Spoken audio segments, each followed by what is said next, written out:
అదే RTV app వార్తల్ని క్షణాల్లో చదివే అవకాశం ఉంటుంది. ఒక న్యూస్ పేపర్, ఒక టెలివిజన్ ఛానల్ మీ చేతుల్లో ఎప్పుడూ ఉంటాయి. ఇంతకన్నా దారుణమైన వ్యక్తి ప్రపంచంలో ఎవడు ఉండడు. బుడమేరుకి కృష్ణానదికి అదే కరకట్ట పైన చంద్రబాబు ఇంటికి ఎలాంటి సంబంధం లేదు. జగన్ లాజిక్ లేకుండా మాట్లాడుతున్నారు. బుడమేరుకి చంద్రబాబు ఇంటికి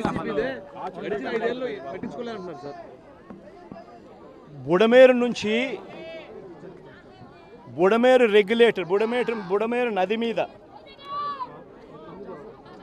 ఆ రెగ్యులేటర్ పేరు వెలగలేరు రెగ్యులేటర్ ఉంది. బుడమేరు మీద వెలగలేరు రెగ్యులేటర్ ఉంది. వెలగలేరు రెగ్యులేటర్ మీద ఉన్న లాక్స్ అంటే గేట్లు ఎవడెత్తాడు?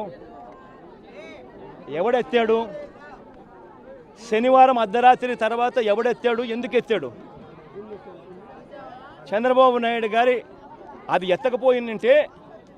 ఎత్తకపోయిందంటే చంద్రబాబు నాయుడు గారి ఇల్లు మునిగేది.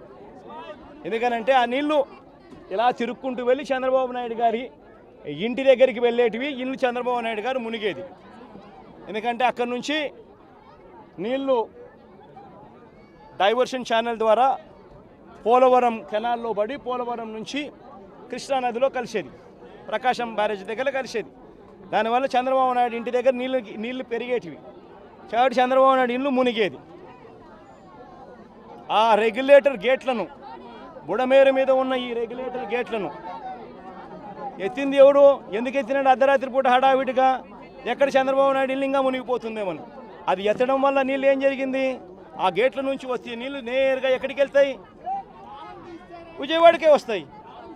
ఇది ఎక్స్ప్లెనేషన్ లాజిక్ లేని కామెంట్స్గా కూడా వాళ్ళు చిత్రీకరణ. ఇది రూట్ సార్. మీరంతా విలేకరులు ఒకసారి డైరెక్ట్గా వెళ్ళి మీరు పోయి చూడండి. ఎందుకు ఈరోజు ఈనాడు పేపర్లో కూడా వచ్చినట్టుంది కదా వాళ్ళ పాంఫ్లెట్ పేపర్. ఒకసారి ఈనాడు పేపర్, వాళ్ళ పాంఫ్లెట్ పేపర్ ఒకసారి నువ్వు కూడా ఒక్కసారి దయచేసి నీలో ఒక్క నిమిషం దయచేసి నువ్వు కూడా కాస్తో కూస్తో జర్నలిజంలో న్యాయం ధర్మం కొంచెం కొన్న పాటించి ఈనాడులో వచ్చిన ఆ పాంఫ్లెట్, ఈనాడు అంటే వాళ్ళ గజెట్ పేపర్ వచ్చిన ఆ వార్తను ఒక్కసారి దయచేసి, ఈరోజే వచ్చింది, దయచేసి ఆ వార్తను ఒక్కసారి మీ టీవీలలో కూడా అది పెట్టి ఒకసారి చూపించండి.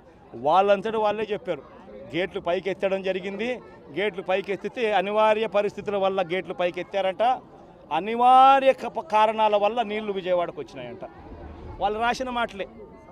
దయచేసి ఏమాత్రం కూడా జర్నలిజంలో నిజాయితీ న్యాయం ఉంటే దయచేసి ఆ వార్త కూడా పెట్టమని అడుగుతాను. ప్రభుత్వం నుంచి ఎలాంటి డిమాండ్, నిర్వాసితులకు ఏమిటి డిమాండ్ చేయబోతున్నారు? నిర్వాసితులు దాదాపుగా 32 మంది ఇప్పటికే చనిపోవడం జరిగింది. ఇంకా ఎక్కువ మంది చనిపోయిన పరిస్థితులు కూడా కనిపిస్తూ ఉన్నాయి. మృతుల కుటుంబాలకు ప్రభుత్వం తప్పిదం వల్ల మరీ ముఖ్యంగా జరిగిన ఘటన ఇది.